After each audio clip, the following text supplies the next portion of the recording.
I was told... use it for next year. I mean, I've talked to a bunch of people. Like, Puppy will still be salty about losing to Alliance at TI3. And that never goes away. And that probably hurt a lot more than my loss. But, I don't know. It's something all gamers kind of share, is the knowledge of what the pain really feels like. Sure. Okay, so great insight as well, because obviously it's difficult for us when we're watching that. Yeah. We comment and we say how bad you've played or how well you've played or whatever, and you know that's tough when you're in there losing a match. How do you zone all of that out going into? I know they're really soundproof. They're really good at kind of door slots, and that's it. You're kind of locked away, but you're in a glass cage. I mean, how do you just zone everything out and just focus on the match? I mean, it's really easy, I think, just because you're still just sitting next to the same guys you've been sitting next to for a while, and you don't really hear much of anything. So it's really not that difficult. Once you're into the game, you're just playing Dota. It's just a big game of Dota. A lot of reward possible. I mean, it's really hard to explain. But what I really like about the booths is that they're very soundproof, but you can hear the crowd cheering if they get loud enough. So it's just absolutely perfect, and you know, like it really gets you hyped. Yeah, I was going to ask you about that as well, because I get the sense, tell me if I'm wrong, I get the sense you're a very emotional player. You like to play, and you know, you really get into it. And when things happen, I saw there was a great clip of you mid-game. You were losing the game, everything was going wrong, and suddenly you guys got a great team fight. You won the team fight, it was a wipe, and you were in there really like roaring your team on, really. Yeah, that's kind of how I've always been since I first got started. It was just I wear my emotions my heart on my sleeve. There's really no way to get around that. So it's just sort of who I am, I suppose. Does it help the team? I mean, I'd imagine it does in that situation when you're Sometimes. losing. It's a curve, you know. You want to be on like the peak, but if you go too far, it can really distract. So I kind of have to hold back sometimes. All right, it's great insight. Thank you very much for the winners. We're going to get into our second game in just a moment.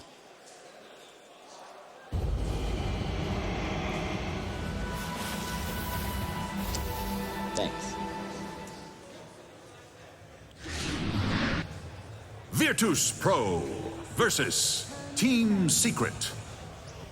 Game 2. As the man says, game 2, draft is underway. So I'm going to stay with us, take us through the draft with the guys, Wagger and Merlini. And, of course, Pyrion. Yeah, I'll shut up then. Okay. All right.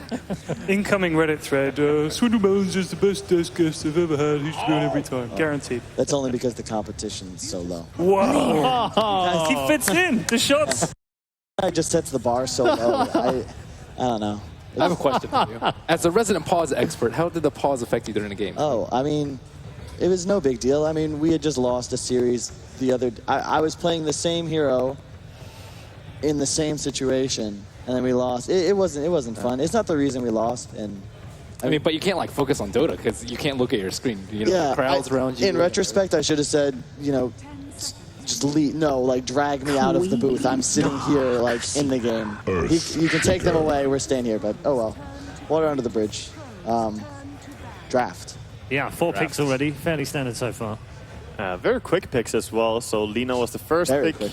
Queen of Pain Darkseer reaction picks, and then of course Shaker. Just a great combo with Lina and a deny against this Darkseer as well. These teams really know what they want. That was super quick first phase. You guys actually utilized Darkseer a lot in the group stage. Do you think that other teams undervalued him at that stage of the international? I actually think we might have undervalued him as well. I mean, we picked him, but we were consistently getting him 3rd, 4th pick, and I believe just now, and specifically, was it the EG eHome series? I think eHome first to Darkseer twice, if I'm not mistaken. So he's got a lot of counters, but one of the main ways people used to deal with him was to pick a support like Bane or CM with like a Bloodseeker. And he actually can't lane at all, specifically against Bane, but those heroes have kind of fallen out of favor, and he's just kind of sitting in the off lane throwing ion shells, getting a lot more than most other off laners. We even saw in one game, I think it was here at the main stage, where we saw Skywrath being picked once, and it was purely reactive to a Darkseer as well. I mean, Skywrath, not the hero of this patch, but it can be good in some scenarios. Harassing a Darkseer is super important. Yeah. If he gets the levels, he can take over. It's funny because in the meta, there's so many different just heroes. So Skywrath is great, but you know, then they're running a Spear Breaker with the Darkseer, and you're very grim life after that. Exactly, it can definitely backfire. You don't want to have squishy heroes in general in this meta. That's why we see so much Tusk, Darkseer, Spirit Breaker, tanky heroes in general. Yeah, but that's why most teams, specifically EG, I think they opened actually Lina, Shaker, Dazzle yesterday. And it's really hard to sort of discern where they're going with the draft. Secret's one of the, if not the only team that's really confident. They'll just pick their 3 cores right off the bat. You know exactly what they're going to do, but it's just a rather well-rounded and reasoned draft so that it makes sense and they can't really get trapped like other teams will. And that's really, personally as a drafter, what I fear when you're early picking all your cores is you don't really have the same versatility anymore. Yeah, exactly. That's always the decision as well as a drafter, if you want to show your course or if you want to, wait with that and pick up the supports first. But sometimes showing a few supports and your core is that's gonna reveal more to what you're actually doing. Sometimes you see the course, but you don't really know what's gonna be roaming around. If it's gonna be a defensive combo of supports or aggressive. There you have it, the 3rd pick Luna. So Yep. you know what they're doing straight off the bat. I'm surprised they're still going to the Luna, and I'm also a little disappointed we didn't pick the hero because it's Han bread and butter right there, man. I think early game Luna can suffer a little bit to mid Lina. It really comes and just, drops the Laguna on you and you can die so quickly, which is dangerous for Luna's ultimate. You want to have a long, nice ulti to drop out. It's just, it really works with the way Secret's trying to play this game. I mean, you can already look, their team fight's going to just be absolutely massive. I expect them to just pick probably a defensive support for Puppey as he's known to play, and who knows with Kuro. I think Rubik and Wyvern both banned. He's played both of those heroes with a lot of success this tournament, so I don't have any predictions just yet. And I'm also, who knows what VP is going to do. I don't really know what traditionally is good against Luna other than, as you said, just Chaos burst. Knight. Chaos Knight? They really like the Chaos Knight. I like that prediction. I've seen them pick it versus some weaker carries like Anti-Mage, but they don't really have good wave clear. I don't know. I have a hunch. Yeah. They could maybe do it. I mean, that would be a very VP thing to do.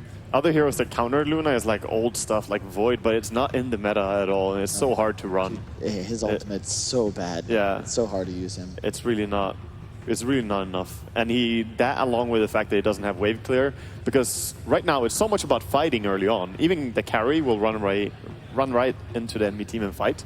So you need to be really quick at farming when you're doing that. Else your lanes are just gonna pressure you. CK looks amazing if you think about it right now. I mean, I think it's a little tough against Darkseer in lane, but he kills every hero that Secret's picked thus far. He's ready to fight super early too, right? So how do you counter Darkseer in team fights? We've seen Darkseer picked up in first phase, but it seems like, yeah, you can win against him in lane, but you'll never be able to stop the vacuum wall, especially with BKB being a lot less prevalent. And I think that's like a huge problem with playing against the Darkseer. And Shaker's like decent, but if he gets caught in the vacuum, like your whole team's dead. For the most part, it's kind of tough. It's one of those heroes you don't really.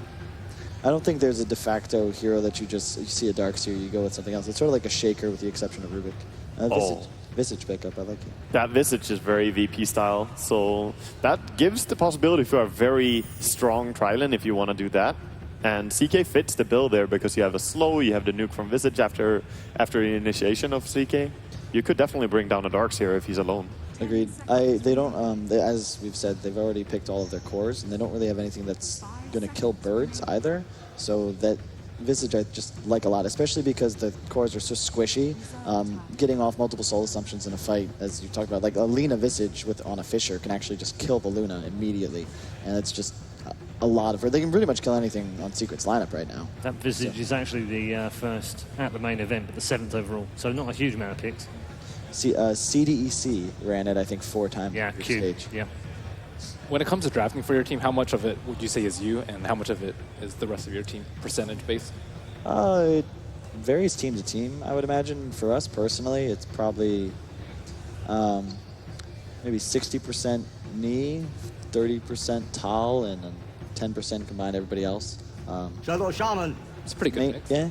The thing is, like when you're like the drafter though, like the good ideas, you're like, nice, like that was awesome. I'm glad that worked. But if it doesn't work, it's still your fault because you picked it. So the utmost responsibility as the drafter. Yeah. Again, we see the combination Luna and Shadow Shaman. That's such an old combo. Like we used to see it way back several years ago. Just a pushing meta of Shadow Shaman wards and Luna. It makes for really fast games. Yeah. VP hasn't drafted like nearly as greedy as last game. Last game they had Medusa, Naga, and Magnetar. This game, none of those are really vulnerable to getting heavily pushed. So I'm going to go back to the Luna pick, by the way, because we've been saying that... Spirit. Oh, hold on.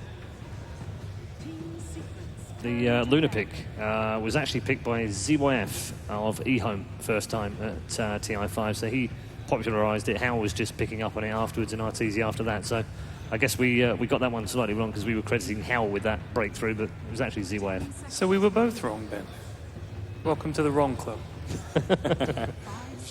I'm curious to see whether this is going to be a mid-Storm Spirit or not, because as I learned yesterday, co-op against Storm is really no fun for the Storm player. And, I mean, he will have a Shaker backing him up, but it's still a really difficult matchup. And the Storm's going to be he can win or lose this game for VP at the moment. Yeah, definitely. Also, when they have, they have the Lina here, they could play that as a core or as a support. I think it's an easy job to play support along with the Visage, because you have the slow, easy to set up. It's definitely long enough to get your stun off. But I think a mid-storm is, as you said, it could be tough. It depends what you value. If you value your farm or if you value the levels. Because going solo mid, you always get the levels at least, and Storm can always work a little bit off that. It's a little better on Radiant too, because you can stack your hard cam much more effectively. What I find so strange is that Tusk has become so devalued in the later stages of this upper bracket. I mean, it was just last banned by VP. That was a first pick of the game at ESL. Oh, wow. That's a big hero coming out from Secret. That to me says VP need to punish the lanes. This is so greedy from Secret. They need to make sure that the Luna suffers. Otherwise, if RTZ has a good game, I don't really see any way for VP to win this, because you can't really do much to a Darkseer or a Quad and a Silencer aspect. Your brother has had a couple of enigmas in this tournament. They're 100% as well. 3 picks out of the TR5 so far. Wait, you're saying we've had all of them, or they've won every game? No, you've won 2 with them. Yeah, Aoi picked up the other one. Yeah, it's a 3 out of 3. really, really solid hero. All right, thank you very much. Draft is done. We'll get into game 2 and we'll return to our commentary team. Tournament life on the line here. Virtus Pro need to walk away with a win in this game number 2. I'm Capitalist. I'm joined by William Blitz Lee, the former mid player for Team Zephyr, who specializes in heroes such as Storm Spirit, and Storm Spirit. Luckily for Blitz, we have a Storm Spirit this game. You really do. It's almost as if they knew. But G's going to be playing the Storm, and this is a kind of great Storm game. Like, he should do really well. I think against this type of lineup when he has this much backup. I was going to say something mean, but your mom's here, so I can't really do that. Like, I got to... Thank you, No, Mom. that wasn't one of those moments you guys go, Owen. It was just meaning I was trying to be a nice guy for once. Thank you, Mom. That was not an insult. Why Blitz's flames. Why are people acting as if I flamed you? But talk about this. Storm Spirit, I mean, it's really good in conjunction with the Illidan silencer, right? Because when you're able to jump in, you have this sort of freedom with global sounds going off at the same time when you initiate. It gives you just this sort of fearless feeling when you go in. I think my 2 favorite heroes to play with when you do play Storm is, one is Silencer, the other is Bounty Hunter. The Bounty Hunter is the hero that gives you the comeback gold, and it's not in this game, but the Silencer is so good just because you fear almost nothing. Even when BKBs are popped, you know that the supports are typically going to be the heroes that zone you out or lock you down the most, right? And that's reflected in Secret's lineup. You've got Puppy, who's playing the Enigma, a pretty greedy support. You've got Kuro playing the Shadow Shaman, another greedy support. So what's the likelihood that either of them get a BKB? I mean, the Enigma at this point in time, like, item-wise, can he go straight for the BKB and leave Zai the early mech? Probably should, but at the same time, it's still okay for the Storm to play against, because he can just play around that timing. It's really the Queen of Pain and what she decides to do that's going to determine a lot in this game. Like, if S4 decides to go for something like the Orchid first, it would be really good, but at the same time, like, I'm just thinking way ahead into the future. If S4 goes Orchid, then VP counters him by getting a Yules on their Lina and just blowing him up in every fight with Global Silence. So S4 probably has to go something like maybe the Sumail build, where he decides to go for the Yule Scepter early so he can continuously kite. All right, starting off our laning phase here, we've got God on the Storm Spirit facing up against S4's Queen of Pain, FNG, already going to lay some harassment down on the line. Our offlaner for VP is going to be DK Phobos playing the Earthshaker up against Team Secret's Kuro on the Shadow Shaman, and Arteezy playing the Luna. Puppey's going to be in the jungle as the Enigma.